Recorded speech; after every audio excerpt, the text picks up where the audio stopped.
السلام علیکم ورحمۃ اللہ وبرکاتہ۔ محترم ناظرین اکرام، امید ہے آپ بخیر ہوں گے۔ اللہ آپ کو خیر و عافیت سے رکھے۔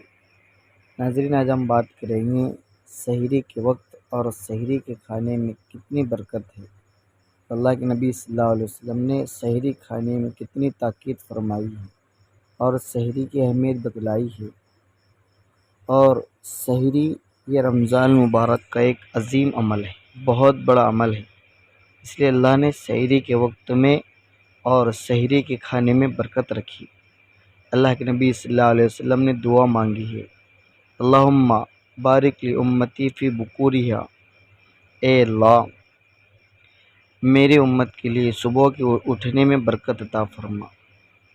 کہ سحری کھانا اللہ کا کتنا بڑا فضل اور کرم ہے کہ ہم سحری جب کرتے ہیں، سحری کا کھانا کھاتے ہیں تو اس میں ہمارے لیے بہت فائدہ ہے، لیکن اللہ نے اس میں اجر و انعام بھی رکھے ہیں، اور سحری کے کھانے میں بہت بڑی برکت ہے۔ اللہ کے رسول صلی اللہ علیہ وسلم نے حدیث کے اندر بیان فرمایا، تسحروا فإن السحور برکتاً، سحری کیا کرو اس لیے کہ اس میں سحری کے کھانے میں برکت ہے۔